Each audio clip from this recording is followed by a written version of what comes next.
सभी को सादर जय जिनेंद्र। सत्य की खोज जो एक इस सदी का महान उपन्यास है, उसकी हम चर्चा यहाँ से कर रहे हैं, उसका पठन कर रहे हैं।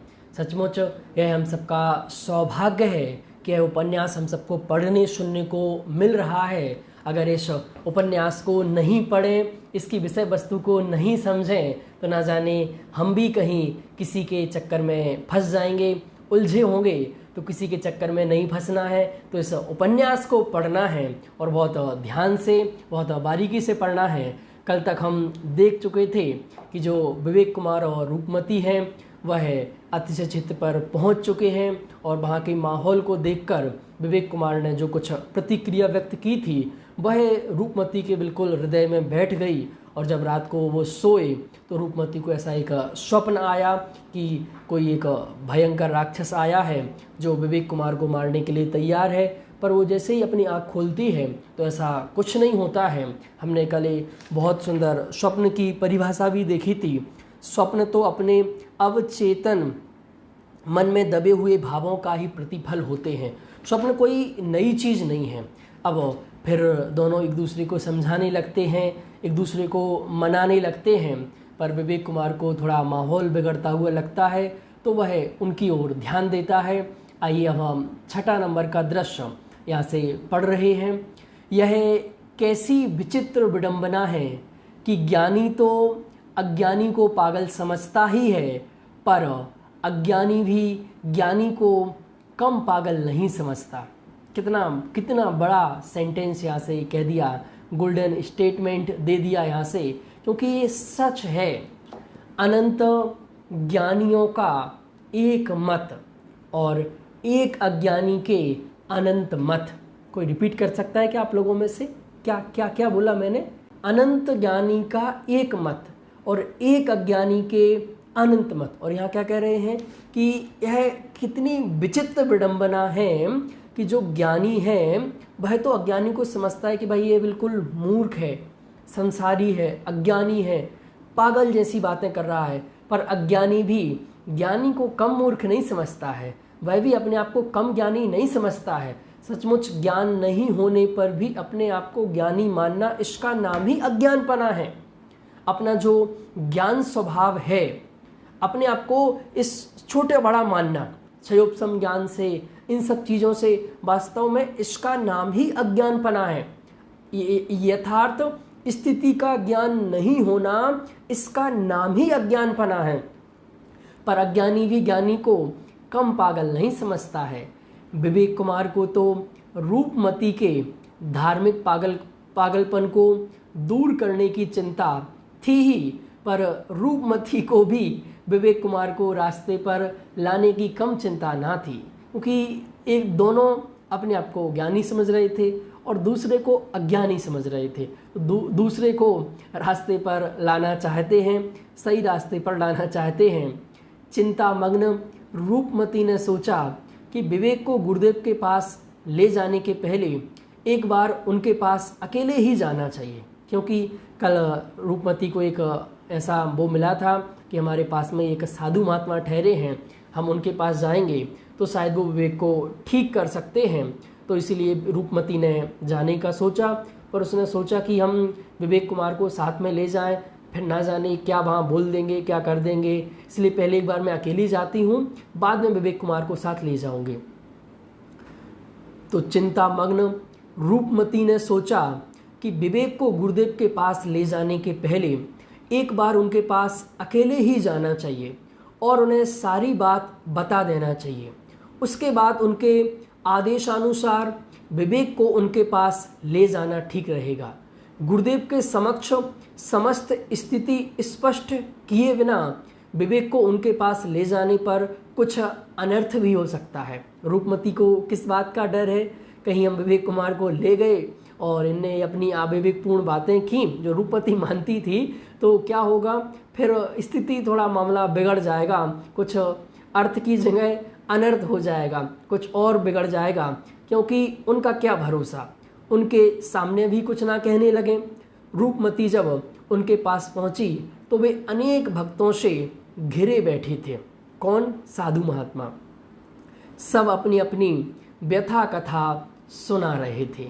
कोई कह रहा था, महाराज जो मंत्र आपने बताया था मैं उसका जाप बार बार एक माह से कर रहा हूँ, किंतु मेरी पत्नी का दिमाग ठीक नहीं हुआ, उनका चिड़चिड़ापन उसी तरह कायम है, बात बात पर बिगड़ जाती है, समझ में नहीं आता क्या करूं। एक व्यक्ति वहाँ पर सभा में बैठा हुआ ये सब बातें कह रहा था कि महाराज जो आपने मंत्र दिया था मैं निरंतर एक माह से उसका पाठ कर रहा हूँ, उसका जाप कर रहा हूँ, पर वो मेरी पत्नी का सिर दर्द ठीक नहीं हुआ, अभी भी उस चिड़चिड़ापन उसके अंदर उसी तरह कायम है। गुरुदेव समझा रहे थे, तूने विधि में कुछ ना कुछ गड़बड़ कर दी होगी, अन्यथा उसका स्वभाव ठीक हो ही जाना चाहिए था। वह वशीकरण मंत्र था, उससे तो अच्छे अच्छे वश में आ जाते हैं, ऐसे वैसे को तो मैं यह मंत्र बताता ही नहीं हूँ, तुझे बता दिया था क्योंकि तू अपना आदमी है ना कहीं कुछ गड़बड़ी अवश्य है। अच्छा बता तूने क्या किया था।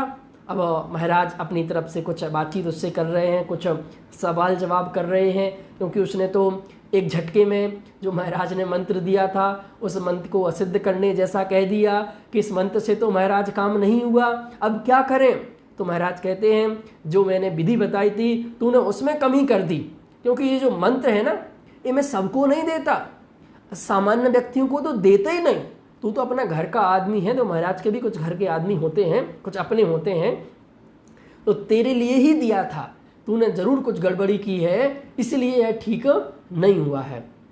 जैसे आपने बताया था वैसे ही सब किया, सामने दीपक जलाकर रखा, अग्नि में बराबर धूप डालता रहा। वह व्यक्ति बोल रहा था, बीच में ही गुरुदेव बोले, धूप डालते समय तर्जनी अंगुली दूर रखी थी या नहीं। ओहो, आपने कहा ही कब था, मतलब जो एक नियम है कि एक अंगुली आपको ऐसे दूर रखनी चाहिए, ऐसा डालना चाहिए, वैसा डालना चाहिए, तो वो किया था कि नहीं। तो बोलता है आपने कहा ही कब था। यह कहने पर गुरुजी बिगड़ते हुए बोले, कैसे नहीं कहा था, और यदि नहीं कह पाया था तो क्या हो गया, तो मैं स्वयं समझना चाहिए था। स्वयं गड़बड़ी करते हैं, सावधानी नहीं रखते हैं और दोष मंत्र को देते हैं। ओहो, पूरा ठीकरा गुरुदेव ने उस व्यक्ति के ऊपर ही फोड़ दिया कि तुमने मंत्र का जाप अच्छे से नहीं किया, जो उंगली जहाँ लगानी थी, जैसे सामग्री डालनी थी वैसे नहीं डाली, इसलिए तुम्हें मंत्र का फल नहीं मिला। डांट सुनकर वह चुप हो गया, पर दूसरा बोला, महाराज मैंने तो तर्जनी अंगुली दूर रखी थी, आपकी बताई सब बातें पूरी का पालन की हैं, पर उसकी बात समाप्त भी ना हो पाई थी कि गुरुदेव आपे से बाहर हो गए। लाल पीले होते हुए कहने लगे, तो मंत्र पर श्रद्धा नहीं रखोगे तो फल कैसे मिलेगा, फल तो श्रद्धालुओं को ही मिलता है, निकल जाओ यहाँ से। ऐसे अश्रद्धालुओं से मैं बात करना नहीं चाहता।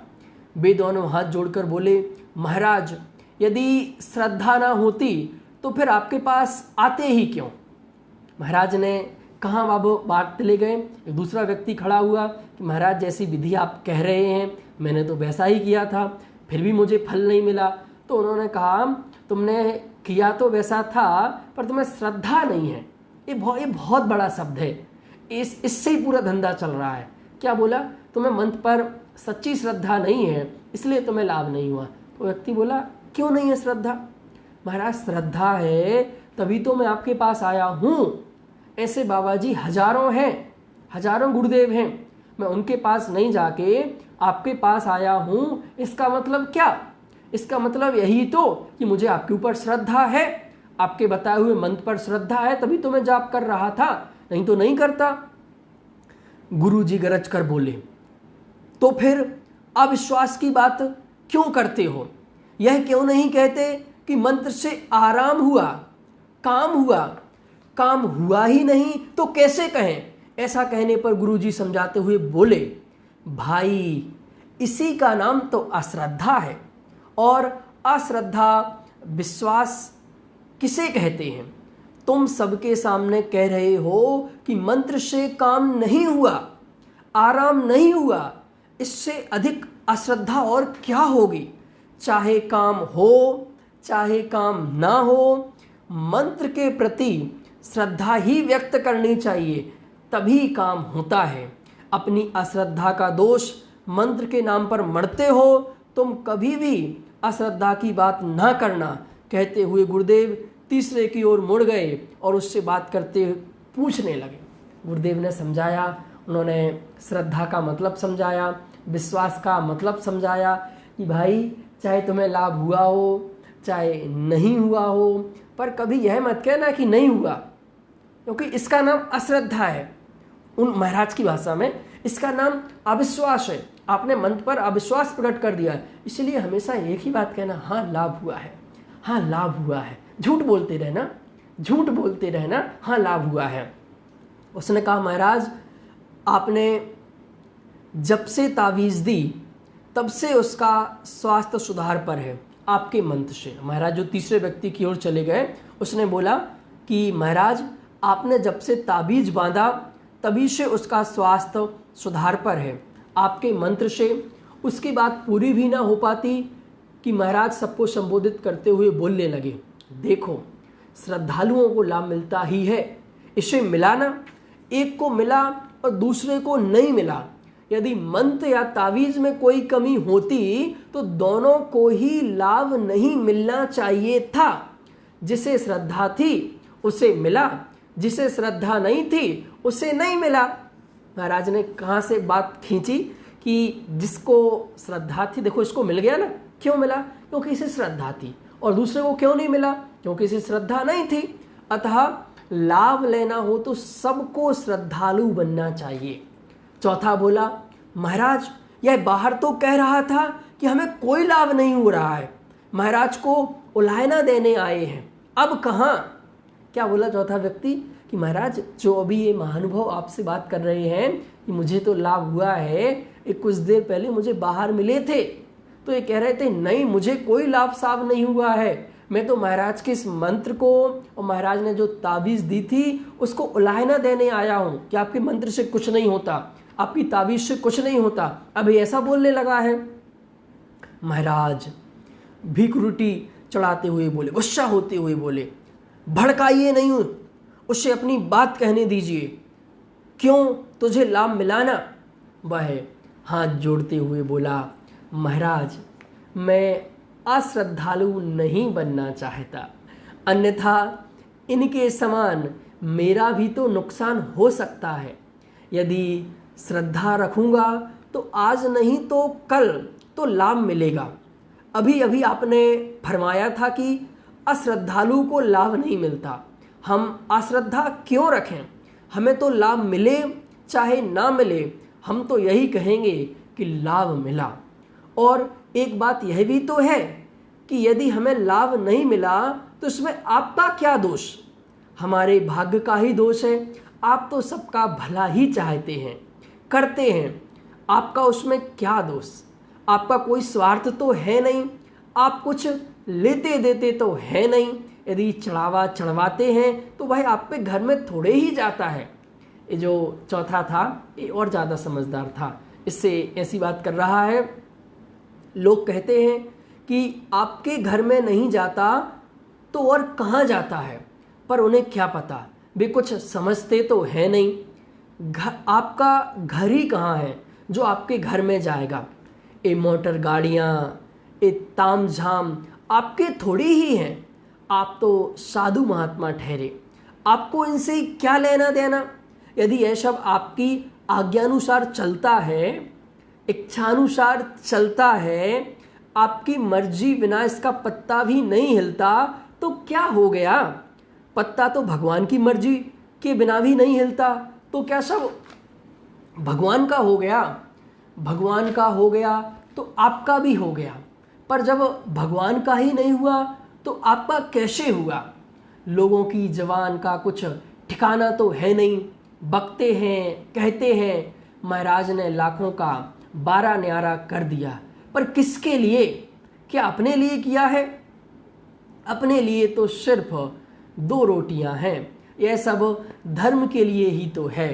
इस धर्म के नाम पर न जाने क्या क्या हो गया। उस व्यक्ति ने एक व्यंग्यात्मक रूप में सारी बात महाराज के सामने की। महाराज आप तो कुछ नहीं, ये जो इतना सारा तामझाम इकट्ठा हो गया, इतनी सारी मोटर गाड़ियाँ, इतना रुपया पैसा, ये आपका थोड़ी है। भले आपकी मर्जी से चलता है पर आपका नहीं, आप तो बिल्कुल निर्दोष हैं, आप तो हम सबकी सेवा में लग रहे हैं। महाराज आपको दिया जाएगा कहाँ? आप थोड़े ही खा जावेंगे।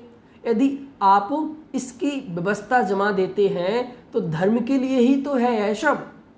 माना कि ये सब काम गृहस्थ के हैं, बहुत ध्यान से सुनना ये बात। माना कि ये सब काम गृहस्थ के हैं। कौन से? सेवा के, उपकार के, सहयोग के। ये काम किसके हैं? ये काम तो गृहस्थ के हैं। माना कि ये सब काम गृहस्थ के हैं, साधुओं को इनसे क्या प्रयोजन?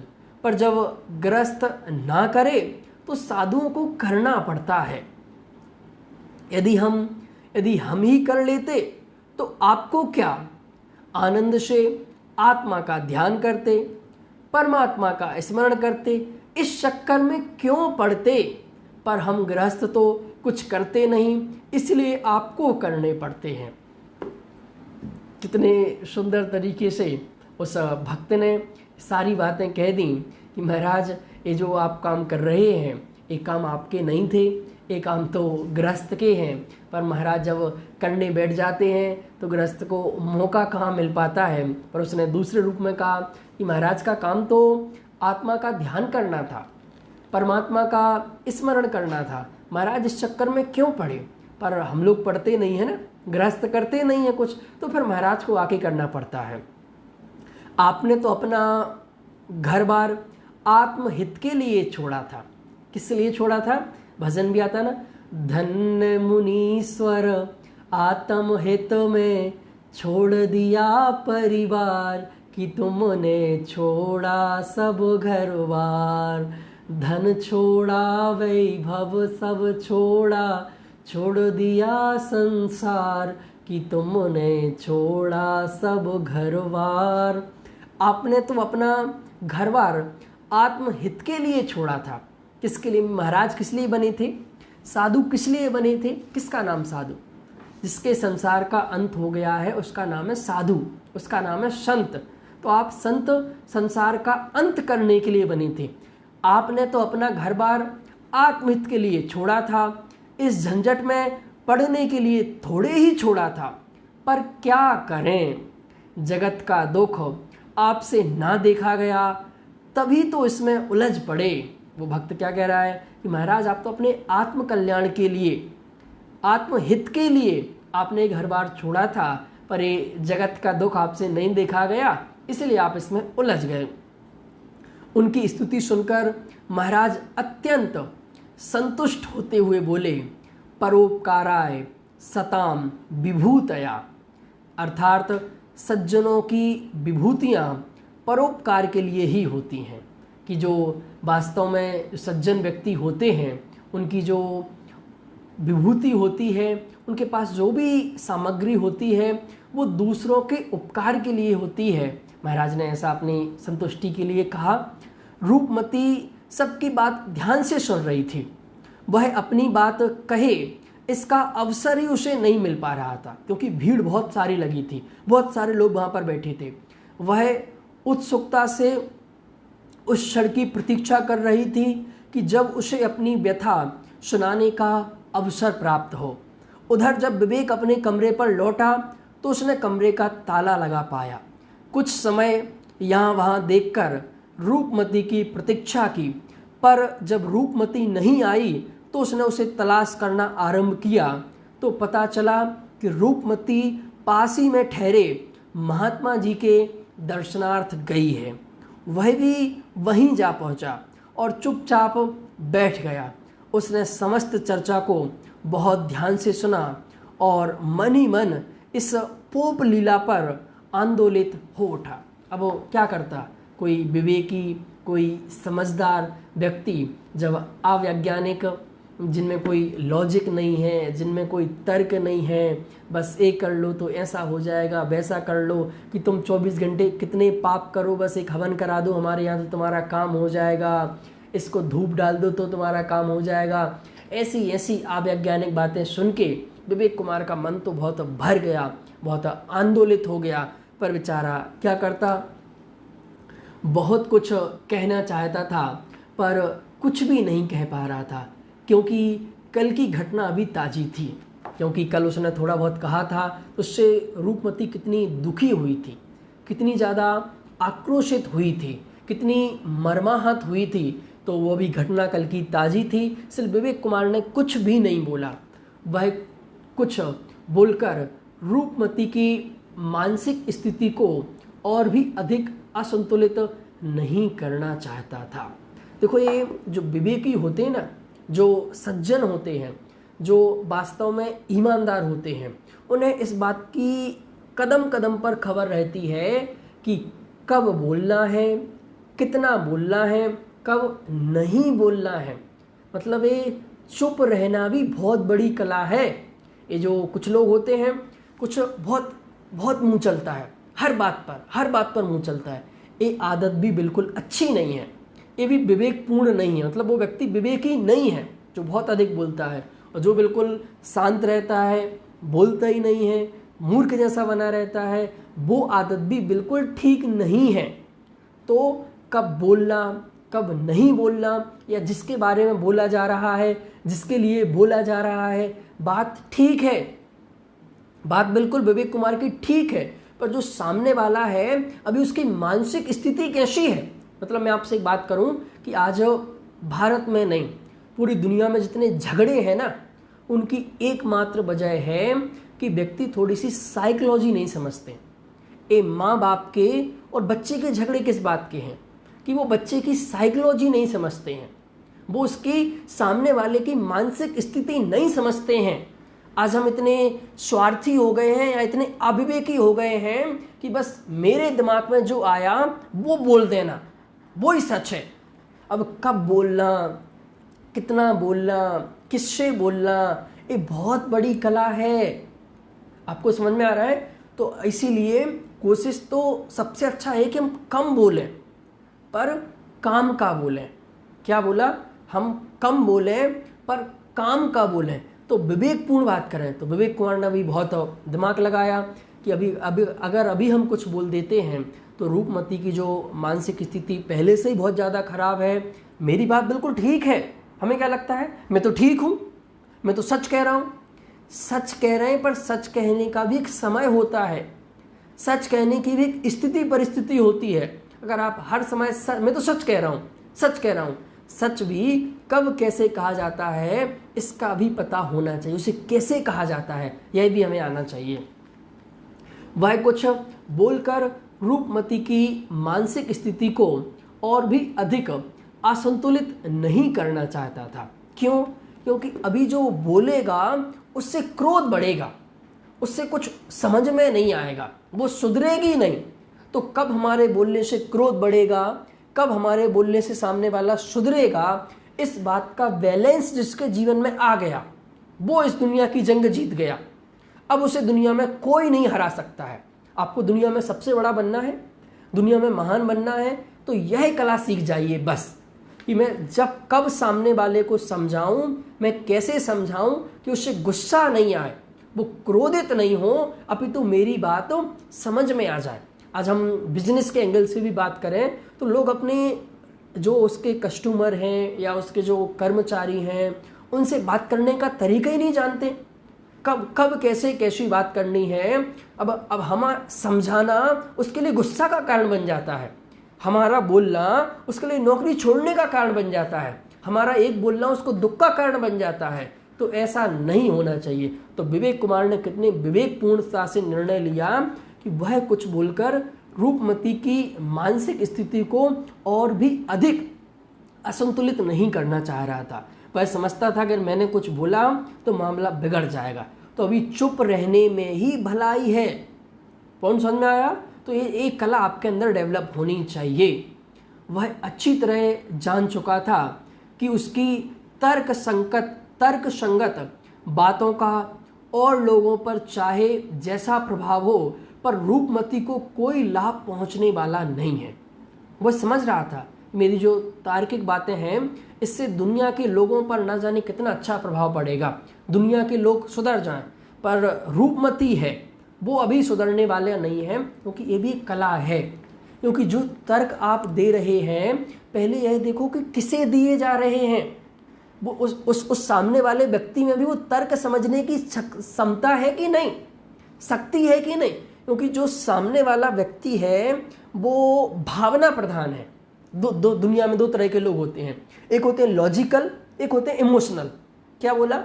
एक होते हैं लॉजिकल, एक होते हैं इमोशनल। अब इन दोनों के बीच की जंग है। जो तार्किक व्यक्ति है अपने तर्क से इस इमोशनल व्यक्ति को ठीक करना चाहता है, इस इमोशनल लॉजिक से इसको अपना बनाना चाहता है। पर ये कब बनेगा? बिल्कुल भी नहीं बनेगा। अगर हमें अब गणित समझो, अगर हमें इमोशनल व्यक्ति को ठीक करना है तो अपने इमोशन से काम लेना पड़ेगा, इमोशन से उस पर अटैक करना पड़ेगा, इमोशन से समझाना पड़ेगा, या प्रैक्टिकली कुछ समझाना पड़ेगा जिससे उसकी समझ में आएगा। और कोई लॉजिकल व्यक्ति है, अब लॉजिकल व्यक्ति को आप कुछ इमोशनल बातें करो तो वो बिल्कुल उठ के भग जाएगा। कैसी हल्की बातें करती, इमोशनल, मुझे कोई लॉजिक दो, मुझे कोई तर्क दो। जैसे मैं आपसे बात करता हूँ कि कोई साइंस का कोई सेमिनार चल रहा है और वहाँ जाके आप कोई इमोशनल लेक्चर दें, इमोशनल बात दें तो चलेगा? नहीं। वहाँ साइंस की सभा चल रही तो वहाँ आपको लॉजिकल बात ही करनी पड़ेगी, प्रिंसिपल पे ही बात करनी पड़ेगी, सिद्धांतों पर ही बात करनी पड़ेगी। पर आपका घर परिवार का माहौल चल रहा है, आप घर में बैठे हैं, पति पत्नी के साथ हैं, बच्चे के साथ हैं, माता पिता के साथ हैं, तो वहाँ आप कोई लॉजिकल बात करेंगे? नहीं, वहाँ आपको इमोशनल होकर बात करनी पड़ेगी। तो ये तरीका विवेक कुमार ने आजमाया। यह सब सोचकर वह चुप ही रहा। मतलब ये बात भी है कि जो विवेकी लोग होते हैं, महान लोग होते हैं, वो ऐसे कुछ भी नहीं बोलते हैं, उनके मुख से ऐसा कुछ भी नहीं निकलता।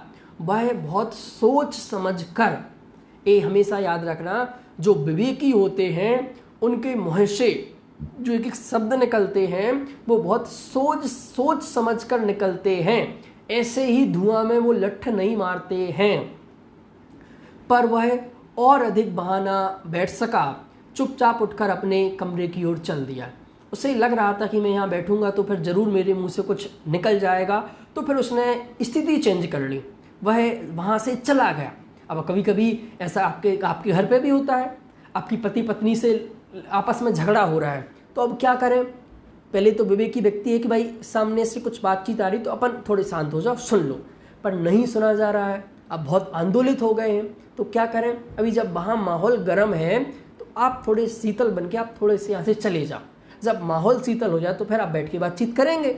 रूपमती ने देखा कि अब कुछ अवसर है तो उसने अपनी बात आरंभ की।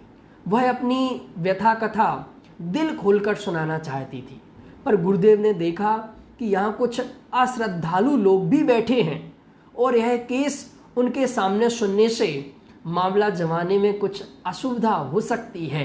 महाराज ने क्या सोचा कि भाई ये जो केस है इसका ये थोड़ा सा अलग प्रकार का केस है और मुझे इस लेडीज़ पर अपना अगर श्रद्धा जमानी है, परंतु यहाँ कुछ सामने अश्रद्धालु बैठे हैं, वह नहीं जमने देंगे तो मामला बिगड़ जाएगा।